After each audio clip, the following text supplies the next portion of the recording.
السلام عليكم. القصة اللي معانا النهاردة حصلت في المملكة العربية السعودية وبالتحديد سنة 2006. كان في تاجر سعودي اسمه سعود سافر مصر مع أصحابه، كانوا رايحين مصر أسبوع عشان يتفسحوا ويرجعوا تاني السعودية. لكن في السفرية دي قابل حب حياته. في يوم من الأيام وهو ماشي في مصر عينه وقعت على بنت مصرية. البنت دي كانت جميلة وعمرها تقريبا في أواخر العشرينات. هو كان قاعد في مكان وهي كمان قاعدة في نفس المكان ده، وبدأت بينهم نظرات إعجاب. الاتنين أعجبوا ببعض وابتسامات وحاجات زي كده. المهم تاني يوم راح سعود نفس المكان وشاف نفس البنت، وبرضه فضلوا يبصوا لبعض. وفي اليوم التالت حصل نفس الموضوع. سعود ده تاجر وكان معاه فلوس، فكان كل يوم يخرج يروح في مكان في مصر هو واصحابه يتفسحوا. لكن في الآخر كانوا بيرجعوا، يعدي الأيام ويروح نفس الكافيه، ولمدة 3 أيام ورا بعض كان برضه بيشوف البنت دي، والبنت كمان كانت عاجباه وهو واضح إنه عاجبها. لكن في اليوم الرابع بقى أول ما البنت دي دخلت الكافيه، دخلت وقعدت على الترابيزة بتاعتها، راح لها على طول سعود وقال لها: أنا بقالي 3 أيام هنا وبشوفك، ببصلك وبتضحكي وانت كمان بتبصي وبضحك، لحد امتى؟ واضح إن ربنا بيجمعنا دايما في المكان ده. البنت هنا ضحكت وكان باين إنها مبسوطة، وبدأت تتكلم معاه وقالت له إن اسمها أمينة وإنها من عيلة على قد حالها، لا هي غنية ولا هي فقيرة. فضل سعود وأمينة على تواصل مع بعض لحد بقى ما جه موعد سفر سعود، خلاص كان لازم يرجع السعودية. لكن سعود قال لأصحابه: انتوا ارجعوا البلد وأنا هفضل هنا، أنا عايز أفضل في مصر ومش عايز أرجع. الراجل خلاص قلبه اتعلق، وفعلا سافروا أصحابه وسعود مد إقامته في مصر. وكان كل يوم يشوف أمينة ويخرج معاها، يتكلم ويهزر وكل حاجة، لحد بقى ما في يوم من الأيام قال لها: أنا معجب بيكي جدا وعايز أتجوزك. فتح معاها موضوع الجواز يعني. أمينة هنا فرحت جدا وكانت مبسوطة لأنها كمان كانت معجبة بسعود. البنت فرحت وطارت من السعادة. لكن فجأة وفي عز فرحتها أمينة هنا بدأت إنها تعيط. هنا سعود استغرب وقال لها: بقولك هتجوزك ولسه كنت بتضحكي، مالك دلوقتي بتعيطي؟ هنا أمينة هديت شوية وقالت لسعود: أنا هقول لك حاجة وبقى أنت براحتك، يا تتجوزني يا إما لأ. جوازي منك ده مش هيكون أول جواز ليا، أنا اتجوزت قبل كده لكن انفصلت عن جوزي واتطلقت، يعني أنت دلوقتي هتتجوز واحدة مطلقة. سعود قال لها: بس كده؟ هو كل الموضوع عشان أنت مطلقة؟ لأ يا ستي عادي، أنا بحبك وحتى لو أنت مطلقة أنا عايزك. فهنا بقى أمينة رجعت تعيط تاني. سعود قال لها: مالك ليه رجعت تعيطي؟ فقالت له أمينة: المشكلة مش هنا، المشكلة مش إني مطلقة، المشكلة بقى بسبب الطلاق. ليه أنا اتطلقت؟ سعود هنا استغرب وقال لها: ليه؟ إيه اللي حصل؟ ليه اتطلقتي؟ قالت له: أنا اتطلقت لإني ما بخلفش، أنا ما بقدرش أجيب عيال، حاولنا أكتر من مرة ورحت لدكاترة كتير لكن مفيش فايدة، أنا ما بخلفش. وطبعا خبر زي ده أكيد يضايق أي حد، إنك ما تقدرش تجيب عيال من الشخص اللي بتحبه، حاجة صعبة جدا ممكن تأثر على نفسية أي حد.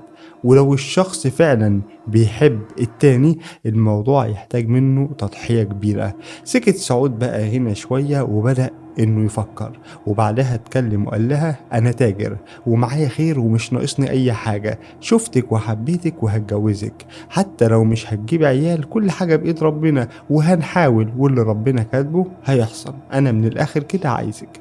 هنا بقى أمينة فرحت جدا واتبسطت، أخيرا لقت الشخص اللي عايزها مهما كان ومهما كانت عيوبها. ولأن سعود كان قد كلمته راح فعلا وتقدم وخطبها من أهلها، وأهلها طبعا وافقوا بسرعة كمان، وبالفعل اتجوزوا. وبعد الجواز قعدوا شهرين في مصر، وبعد الشهرين دول سعود قال لأمينة: يلا جهزي نفسك، هاخدك ونروح السعودية، هنروح المدينة بتاعتي. وسعود كان ساكن بشمال المملكة العربية السعودية، منطقة هناك اسمها القريات. أمينة ما كانش عندها أي مانع طبعا، قالت له: أنا أروح معاك أي مكان، أهم حاجة إن أكون معاك. فخد سعود أمينة وسافر هناك بالقريات. أمينة وسعود كانت حياتهم حلوة وعايشين بسعادة. أمينة عايشة بمستوى راقي، مستوى عالي، جوزها تاجر ومش مقصر معاها بأي حاجة، عيشة حلوة من الآخر. لكن مع كل ده كانت أمينة دايمًا بتحلم بحاجة هي اللي ناقصاها، عايزة تجيب طفل من سعود، فكانت قاعدة تدوّر على حل للمشكلة دي، دوّرت في كل مكان، في البداية راحت للأطباء وما خلّتش طبيب ما راحتلوش، وبعدها اتجهت للطب الشعبي، قامت تتعالج يعني بالأدوية الشعبية وحاجات زي كده، عملت كل حاجة عشان تحمل، وبعد كل المحاولات أمينة تحمل، تخيّلوا اتطلقت من جوزها الأولاني لإنها ما كانتش بتحمل، وفضلت فترة متجوزة سعود وما حملتش، لكن سبحان الله ربنا رزقها بطفل. سعود هنا طبعًا طار من الفرحة، وفضل سعود فرحان وفي نفس الوقت مش مصدق، لغاية ما أمينة ولدت وجابت له ولد، بس ما كانش حد عارف هي إزاي حملت، أعشاب بقى والّا أطباء والّا أي حاجة، ولكن جوزها كان شايف إن أمينة عندها كرامات، عشان كده قدرت تحمل، أو على الأقل هي اللي أقنعته بالحاجة دي، بإن عندها كرامات. وده لإن بالبداية أصلًا سعود كان عارفها من زمان، فالحاجة دي ما كانتش م كانت بتقول له إنها تحمل، كانت بتقول له إنها هتحمل، وكمان كانت بتقول له إنها بتشوف المستور، وقالت له بقى إنها بقت دكتورة طب شعبي، وكل الناس بقوا يعرفوها وكمان بيثقوا فيها. سعود ما كانش يعرف إنها تعرف كل ده، وده لإنه يعرفها من زمان طبعًا، لكنه حط في دماغه إنها اتعلمت كل ده في الفترة اللي كانت بتحاول فيها تحمل، وده لإنها احتكت بدكاترة طب شعبي كتير، وجربت حاجات كتير، فممكن تكون لقطت حاجة فبقى عندها خبرة يعني، وده شيء طبيعي ممكن نقول. الطب الشعبي ممكن نقول عليه تمام، ولكن بقى كشف المستور إيه الدنيا؟ سعود هنا قال أكيد إنها بدأت تخرف أو من هوسها بالحمل عقلها اتلخبط وبقت كده تهبد الكلام من غير ما توزنه. الكلام ده كله بقى قبل ما أمينة تحمل، لحد ما جه يوم وقالت له إنها حامل. هنا بقى سعود بدأ يصدق كل كلمة أمينة قالتها، وصدق كل حاجة من الآخر، وقال فعلا هي قالت إنها هتحمل وحملت، أكيد عندها كرامات وبتعرف كل حاجة حتى إنها بتشوف المستور. فبقى سعود بقى رغم إنه متعلم ومثقف يمشي ما بين الناس ويقول إن مراته عندها كرامات وبتكشف المستور، لحد ما بعض الناس اقتنعوا، خصوصا إن المنطقة اللي هم كانوا قاعدين فيها كانت منطقة بسيطة والناس اللي فيها على قد حالهم، وكمان معظمهم مش متعلمين. فبدأ الناس بقى يروحوا لأمينة عشان تعمل لهم علاجات وخلطات شعبية، مرة عسل وزعتر وتديه لواحدة وتقول لها ده هيقرب البعيد، شوية شوفان وخل كده وتقول لها ده هيخليك تجيب البنت اللي انت عايزاها. ويعني دي حاجة ممكن تستغربها ازاي الكلام ده يمشي مع بعضه، ولكن نعود أدراجنا. المهم الناس بدأت تروح كتير لأمينة بهدف العلاج، وهي أصلا ما تعرفش أي حاجة لا عن الطب العادي ولا حتى عن الطب الشعبي. عدت السنين والأمور كانت ماشية كويس، لحد بقى ما في يوم من الأيام سعود هنا جه لأمينة وهو حزين، وقال لها إنه مديون وعليه غرامات كتير ولازم يقفل المصنع اللي كان مصدر رزقه. كان عنده مصنع باسمه لكن بقى عليه فلوس كتير وغرامات ولازم المصنع ده يتقفل. هنا بقى أمينة خافت، وده لأنها ممكن ترجع فقيرة تاني، وفعلا بدأت فلوس سعود يوم عن التاني تقل شوية شوية يعني، ووضعه بقى أصعب لحد ما بقى مديون بمبالغ كبيرة جدا. هنا بقى أمينة قررت إنها ما تسكتش، اللي اتعود على الفلوس ما يقدرش يعيش من غيرها حتى لو اضطر إنه يضحي، المهم إنها ما ترجعش فقيرة تاني. بعدها بكم أسبوع اتفاجئ بقى سعود بحاجة، أمينة بتديله ورقة فيها أسامي كتب سحر، وقالت له عايزاك تجيب لي الكتب دي أنا محتاجاهم. سعود لما شاف أسامي الكتب اتصدم، قال لها أنا صحيح مديون بس الموضوع ما يوصلش للسحر، عايزة تبقي ساحرة انت اتجننتي، انا اكيد مش هسيبك تعملي حاجة زي كده. لكن اميرة بقى كانت فاهمة سعود جوزها وفاهماه، عارفة تدخله منين، قالت له يا حبيبي انا ما بأمنش بالسحر ولا عايزة ابقى ساحرة، دي مجرد لعبة هنضحك بيها على الناس. ولما حاول سعود انه يعترض مرة تاني ويقول لها لا، طلعت له مبلغ كبير من الفلوس وحطتها قدامه، وقالت له بص الفلوس دي تتوقع كده جبتها منين؟ سعود هنا سكت، فهنا أمينة قالت له عارف الفلوس دي كلها جبتها منين؟ دي فلوس خلطات الأعشاب وقراية القرآن للناس، الناس شايفاني إنسانة صالحة وأنا فعلا كده بديهم خلطات وبقرأ عليهم قرآن، والفلوس دي مقابل تعبي مش أكتر. أكتر. والأيام دي بقوا يسألوني تقدري تزودي المحبة بيننا وبين اللي بنحبهم، أو لو عندنا حد بنكرهه تقدري تأذيه. الناس نفسها ضعيفة وجاهزة تدفع، واحنا محتاجين الفلوس دي عشان الأزمة اللي عندنا. أنا دلوقتي لازم تجيب لي الكتب دي، محتاجاها عشان أعرف إزاي أضحك عليهم. صدقني بالطريقة دي هبقى أغنى منك. ساعدني بس عشان نرجع لحياتنا القديمة ونبني مستقبل ابننا. هنا سعود بصراحة وطى راسه ووافق على الكلام اللي قالته، وفعلا راح وجاب لها الكتب اللي كانت عايزاها. وبدأت بقى أمينة تقرأهم، وبقى ده شغلها، بقت كل يوم تقرأ للناس وزباينها زادوا جدا. ناس كتير بقوا يروحوا لها، وجوزها سعود ما كانش يعرف إيه التفاصيل اللي بتعملها. كل اللي كان يعرفه إن الموضوع عبارة عن دجل وكده وخلطات أعشاب وزيوت بس عشان تضحك على الناس، إنما هي مش دجالة أو ساحرة. لكن اللي كان بيحصل في الحقيقة إنها كانت بتسكته، كانت بتسكت سعود.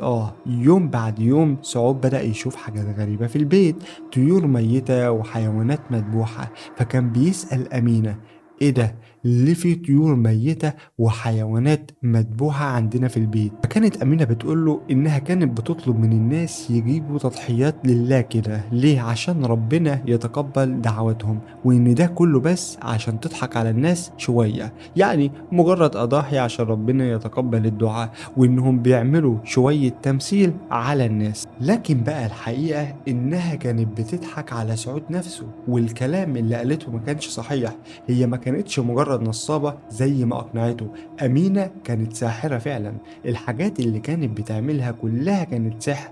ده كمان الناس بدأوا يسموا بيتها بيت الشيخة أمينة، والناس داخلة طالعة والزحمة عندها كانت مش طبيعية. وأي حد كان بيسمع عن أمينة بيستغرب من الزحمة اللي عندها، وكانوا بيقولوا إنها بتقرأ قرآن وبتعمل خلطات للناس وبس، يعني شيخة مش ساحرة. والتمويه ده كان ضروري ليه؟ بالنسبة لنا احنا، لأن المجتمع السعودي مجتمع محافظ جدا وما بيقبلش السحر نهائي. عشان كده كان شغلها لازم يحصل في سرية تامة ومحدش يعرف الحقيقة. المكان بقى الواضح في البيت اللي كانت بتستقبل فيه الناس وتقرأ عليهم قرآن وتديهم خلطات أعشاب، كان عندها كده أوض داخلية مخصوصة للي عندهم طلبات خاصة، زي مثلا التوفيق في الرزق، الإنجاب أو كشف المستور، أو التوفيق في الدراسة والشغل. وكمان للناس اللي عندهم طلبات أخطر زي أذية الناس مثلا، أو التفريق بين الزوجين. والنوع ده من الطلبات كان بيجيلها كتير، لأنها كانت معروفة إن أي سحر تعمله صعب إنه يتفك. وبعد فترة بقى بدأت الشيخة أمينة تزور المحافظات القريبة من القريات اللي هي كانت قاعدة فيها، وتتعلم على ايد ستات متدينة فعلا. لكن كانت بتتعلم ايه؟ كانت بتتعلم طريقة غسل الموتى، ازاي تغسل الميت وازاي تكفنه. راحت وتعلمت الغسل والتكفين، وبعدها رجعت القريات اللي هي عايشة فيها، ونشرت رسالة بين الناس ان اي حد عنده حد متوفي من اهله هي هتتطوع وتغسلها وتكفنها لوجه الله من غير اي مقابل. وفعلا الشيخة أمينة بدأت تغسل النساء المتوفيات في القريات. أي ست تتوفى وأهلها ما عندهمش فلوس، أمينة ما كانتش بتستنى، أمينة كانت بتغسلها وتكفنها لوجه الله وبدون أي مقابل مادي. فقدام عيون الناس كانت طالعة بصورة المرأة الصالحة، المرأة التقية اللي بتساعد الناس وتقرأ قرآن وترقي وتعالج وتغسل وتكفن، وكل ده ببلاش. فبقى الكل يثق فيها، وبقت تعرف أغلب أسرار البيوت. مفيش بيت في منطقتها إلا وكانت تعرف اللي ساكنين فيه بالاسم. كان عندها معلومات كتير جدا، وكانت معاهم في الأحزان والأفراح وكمان الأعياد. ويوم بعد يوم ثقة الناس فيها كانت بتزيد. واحدة تحكي لها وتقول لها مشاكلها مع جوزها، والتانية تقول لها جوزي ضربني. الكل كان مرتاح معاها وبيفضفض لها. وأمينة كانت فاهمة وذكية، أي واحدة تقعد معاها كانت تقيسها الأول. بتقيسها إزاي؟ تقيسها وتشوف مستوى إيمانها. لو شافت الست دي مؤمنة وإيمانها قوي وملهاش في السحر والحاجات دي، تظهر قدامها بشكل الشيخة أمينة اللي بس بتقرأ قرآن وتعمل خلطات أعشاب. لكن لو شافت واحدة تاني إيمانها ضعيف وعايزة تحل مشكلتها بأي طريقة، كانت تاخدها لأوضة من الأوض اللي عندها، الأوض اللي فيها البخور والطقوس والطلاسم والحاجات دي كلها. وفي ناس بقى حكت قصص عن ست كانت شغالة عند الشيخة أمينة، هي كانت المساعدة بتاعتها، محدش يعرف اسمها ومحدش شافها بعد كده، وده لأنها اختفت. كل اللي كانت بتعمله إنها بتفتح الباب للناس وتدخلهم لحد ما توصلهم للأوضة اللي كانت قاعدة فيها الشيخة أمينة. وهنا بقى نحكي موقف الناس حكوه. أول ما بيدخلوا بيشوفوا المكان اللي هي دايما بتقعد فيه يلاقوه فاضي، لسه الشيخة أمينة ما وصلتش. هنا بقى يلفوا كده ويسألوا المساعدة بتاعتها: فين الشيخة أمينة؟ المفروض تكون قاعدة هنا والأوضة فاضية ومفيش حد. والمساعدة تروح بصلهم وتشاور لهم على مكانها، يرجعوا يبصوا تاني يلاقوا قدامهم الشيخة أمينة. وكمان كانوا بيقولوا إنها كانت بتقدر تعمل حاجات خارقة للطبيعة، وده طبعا بمساعدة الجن عشان توري الناس إن عندها قوة. وده كان نوع يعني من الدعاية لنفسها، يعني بتعمل كده عرض قدام الناس. ولكن المعلومات دي ما كانتش مؤكدة، ولأن الناس اللي حكوا الكلام ده طبعا ما قالوش أساميهم، لأنهم كانوا طبعا بيروحوا لدجالة، وممكن أغلبهم يكون كان بيروح بقصد الشر. فهي مش هتظهر وتختفي كده قدام ناس رايحة لربنا، مش هتعمل الحركات دي مع ناس جايين لرؤية شرعية أو طب شعبي، لأنها لأ، كانت بتعمل الحركات دي بس مع الناس اللي جايين بنية الشر، ومحدش فيهم أكد المعلومات دي. لكن جيران بقى بيت الشيخة أمينة كانوا دايما بيشتكوا لجوزها وبيقولوا له: احنا امبارح معرفناش ننام، ايه الازعاج ده اللي كان عندكم؟ صوت صريخ ستات وكلاب بتنبح، ايه الازعاج ده اللي انتوا عاملينه طول الليل؟ فكان دايما بيرد عليهم سعود ويقول لهم: احنا اصلا امبارح ما كناش موجودين في البيت، وكمان ما كانش في حد بيزورنا، واحنا اصلا ما عندناش كلاب في البيت. ولكن مع مرور الوقت جيران أمينة بدأوا يشكوا، البيت كان بيطلع منه صوت ناس بتصرخ، وكانوا بيشوفوا ناس ماشية فوق السطح، وبيشوفوا حاجات غريبة وقت الفجر بالذات. يعني البيت كان وضعه مش طبيعي. وفي يوم من الأيام وتحديدا في شهر مايو سنة 2011 اتفاجئت الشيخة أمينة بباب بيتها بيخبط بقوة جدا، حد بيخبط على الباب بعنف. راحت أمينة طبعا بنفسها وفتحت الباب، واتفاجئت ببنت صغيرة تقريبا عندها 9 سنين واقفة قدام الباب. هي البنت دي اللي بتخبط. اسمها ايه؟ اسمها مريم. البنت كان وشها مخطوف، وكان حد مستنيها بره بعربية، وكانت بتعيط عياط شديد قوي. فأمينة استنتجت من الموضوع ده إن عندهم حد متوفي، فعلى طول لبست أمينة وركبت معاهم وراحوا لبيت مريم، بيت الطفلة الصغيرة اللي أمها اتوفت. كان بيت قديم كأنه مزرعة كده صغيرة. البيت كان صغير لكن فيه ناس كتير جدا، وكان واضح عليهم إنهم ناس طيبين جدا. الجو العام في البيت كان غالب عليه الحزن طبعا. أول ما وصلت أمينة كل اللي موجودين في البيت عرفوها، فبدأت تعيط معاهم كمان وتعزيهم، لأنها أصلا كانت تعرف الست المتوفية، وده لأنهم من نفس المنطقة وكلهم عارفين بعض. دخلت بقى مينا واتوضت، وبعد كده دخلت الأوضة اللي فيها الست المتوفية. الست دي كانت على السرير وبناتها حواليها بيعيطوا عليها، ومعاهم البنت الصغيرة اللي اسمها مريم، وكمان أخت المتوفية كانت موجودة. أول ما أمينة دخلت عليهم طلبت منهم بصوت عالي إنهم يطلعوا كلهم بره الأوضة. قالت لهم: اللي بتعملوه ده ما ينفعش تعيطوا على الميت، انتوا كده بتعذبوه، احسن لكم اقرأوا عليه قرآن، يلا كلكم اطلعوا بره عشان اشوف شغلي. فكل اللي في الأوضة طلعوا، وفضلت اخت الست المتوفية وبنتها الصغيرة اللي هي مريم. فقالت لهم أمينة: انتوا واقفين ليه؟ يلا انتوا كمان اطلعوا بره. هنا استغربوا جدا، وده لانه معروف ان اللي بيغسل الميت غالبا بيطلع كل اللي في الأوضة، لأنه هيكشف الميت عشان يغسله، وده طبيعي. لكن عادة بقى بيكون حد من الأقارب موجود موجود مع اللي بيغسل عشان يساعده، وده شيء مستحب أصلا. فاستغربت مريم وخالتها، ومع إن مريم أصرت إنها تفضل في الأوضة إلا إن أمينة أجبرتها تطلع بره، زعقت وقالت لها اسمعي الكلام ويلا اطلعي بره. فحصلت شوشرة في الأوضة، ناس تقول لازم حد يفضل معاها، وناس تقول لازم نطلع كلنا ونسيبها عشان تعرف تشوف شغلها. هنا أمينة اتعصبت وقالت لهم لو ما طلعتوش كلكم من الأوضة أنا همشي وروحوا شوفوا حد غيري يغسلها، خلوني أشوف شغلي. كلهم طلعوا طبعا وسمعوا كلامها. أمينة قفلت الباب بالمفتاح، فاتجمعوا كلهم في الصالة. المهم إن كل الناس اقتنعوا إلا شخص واحد بس، وهي مريم الصغيرة. مريم كانت عارفة إن في شباك بيطل على المزرعة، فراحت على طول عشان تبص أمينة بتعمل إيه. راحت وبصت من الفتحة فشافت أمها، وكانت أمينة قاعدة بتقرأ قرآن. هنا بقى بعد ما مريم شافت إن أمينة بتقرأ قرآن وإن الأمور شكلها طبيعي، كانت خلاص هتمشي واطمنت نوعا ما. لكن فجأة شافت أمينة مدت إيديها وخدت حاجات ما كانتش مريم واخدة بالها منها قبل كده. شافت شنطة كبيرة كانت مع أميرة، كانت موجودة على السرير، وشافت كتاب.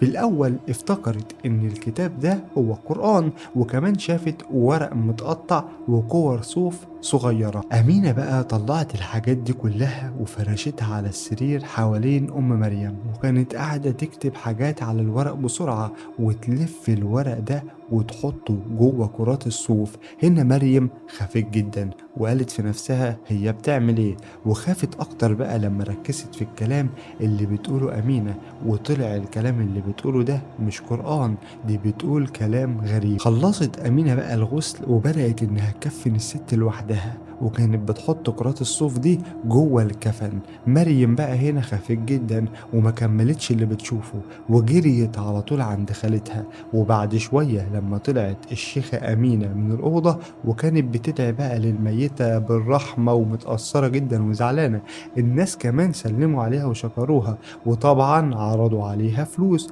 لكنها رفضت ومشيت. وده مش كرم منها، ده عشان أصلا الناس اللي بتعمل السحر هم اللي بيدفعوا لها. أول بقى ما اتأكدت مريم إن أمينة مشيت، جريت على طول على أمها الميتة وحاولت تفك الكفن وهي بتعيط وبتصرخ. الناس طبعا استغربوا وقاموا يبعدوها وقالوا لها انت بتعملي ايه، ولكن مريم صممت على اللي بتعمله وفضلت ماسكة في أمها مش عايزة تخرج، وفضلت ماسكة في أمها بالعافية، ولكن قدروا إنهم يطلعوها بره الأوضة. الناس افتكروا إنها ممكن تكون متضايقة عشان أمها، لكن الحقيقة إنها كانت بتدور على كرات الصوف وما كانتش عايزة أمها تدفن ومعاها الحاجات الغريبة دي. مريم كانت دايما بتفكر في الموضوع ده، ولكن بعد ما العزا خلصت والخالة بتاعت مريم فضلت شوية، قعدت مع مريم وسألتها انت مالك، وكأن مريم كانت مستنية حد يسألها، فانفجرت في وش خالتها وقالت لها الست دي ساحرة، أمينة اللي انتوا عاملينها شيخة دي ساحرة، وبقت تحكي لها كل اللي حصل بالظبط. الخالة اتصدمت طبعا من اللي سمعته من مريم، ولكن كان نفسها فعلا انها تكدبها لانها تعرف أمينة كويس، واول ما دخلت كانت متوضية والست كانت بتصلي وبتقرأ قرآن، وفي نفس الوقت كانت عايزة تراعي حالة مريم النفسية لانها عارفة ان امها لسه متوفية. هنا خالتها قالت لها يمكن كنت بتتخيلي بس عشان من التعب والصدمة، ولكن كان تفكيرها برضه مشغول بالموضوع ده. وده ظهر ان لما الخالة روحت البيت وكلمت جوزها في الموضوع ده، وجوزها قال لها انا اول مرة في حياتي اسمع عن الموضوع ده، فلازم نسأل شيخ ونتأكد من اللي حصل. وفعلا جوزها خدها وراح لشيخ عشان يسأله عن الموضوع ده، وبعد صلاة العصر دخل المسجد وسأله هل الموضوع ده طبيعي؟ قال له أكيد لأ، الست دي ممكن تكون دجالة لأن محدش بيعمل كده وهو بيكفن حد. المهم بدأ الشيخ إنه يراقب المكان بتاع الست أمينة، ولما لاحظ إن في ستات كتير وكمان رجالة بيترددوا على البيت ده، عرف واتأكد بنسبة 100% إن الست دي مش تمام، وإن الست دي ممكن تكون ساحرة، عشان كده بلغ عنها الشرطة. وهنا بقى رجالة الشرطة راقبوا البيت لمدة يوم كامل، وتاني يوم تمت مداهمته على طول. دخلوا بيت أمينة وشافوا حاجات غريبة جدا محدش شافها قبل كده. لقيوا إن بعض الأوض كانت فيها آيات قرآنية وفيها مصاحف، وواضح إنها أوض لحلقات الذكر وتحفيظ القرآن. يا سلام! وهنا بقى كانت بتشد ضحاياها، وهنا كانت بتبني سمعتها الطيبة. أما بعض الأوض التانية كان فيها جلود حيوانات وكتب سحر وطلاسم، قرون بقى ومسامير وكرات صوف وصور ناس مكتوب عليها أسمائهم وأسماء أمهاتهم كمان، وكلمات غريبة. حتى ريحة المكان نفسه كانت وحشة جدا. هم كانوا مستغربين ازاي عايشة في المكان ده. الأوض كانت بتعكس الوشين اللي كانت طالعة بيهم أمينة، وش الطيبة ووش الساحرة. كانت ممثلة خطيرة، وعلى طول طبعا خدوها وودوها السجن.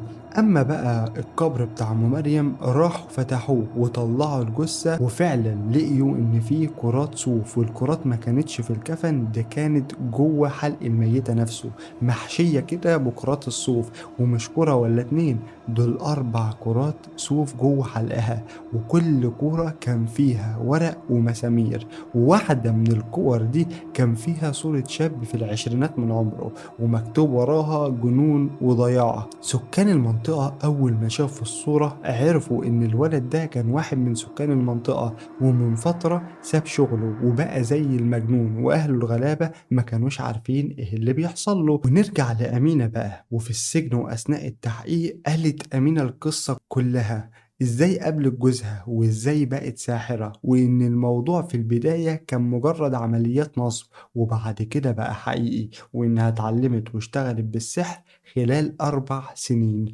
اما عن الطريقة اللي كانت بتخبي بيها السحر او ازاي كانت بتدفنه، قالت انها في البداية ما كانتش عارفة تدفنه، وكل ما تدفنه كان الكلاب ممكن تنبشه وتطلعه، وكمان ما كانتش قريبة من البحر عشان ترمي فيه الأسحار بتاعتها. عشان كده لقيت إن فكرة دفنه مع الميت أحسن طريقة لدفن السحر، وإن حسب كلام الجن ده بيقوي السحر أكتر وأكتر، فاستغلت بقى موضوع بتاع غسل الموت ده عشان تدفن السحر معاهم. أما بقى بالنسبة لجوزها نفسه وابنها، محدش عارف عنهم أي حاجة، ويقال إن جوزها طلقها قبل القبض عليها لما عرف أصلا إنها ساحرة. وناس تانية بتقول لأ، ده كان بيحاول يدافع عنها للنهاية، وكان بيحاول يخرجها من السجن. ونيجي بقى لنهاية الموضوع، ولأن المملكة العربية السعودية بتطبق حكم الإعدام على الساحر، اتحكم على أمينة بالقصاص. وكل الناس طبعا اتصدمت فيها. تخيلوا إن ناس كتير حفظت القرآن على إيد أمينة، وفي الآخر تطلع ساحرة. ومش محتاج طبعا أقولك إن القضية دي بقت قضية رأي عام، وكل الناس طالبت بإعدامها. وبالفعل وبتاريخ 11 ديسمبر سنة 2011 تم تنفيذ حكم القصاص على أمينة وتم إعدامها. أتمنى تكون وصلت معايا هنا للقصة. لو وصلت ما تنساش طبعا الاشتراك بتاعك واللايك، وأشوفك إن شاء الله في قصة جديدة، والسلام عليكم.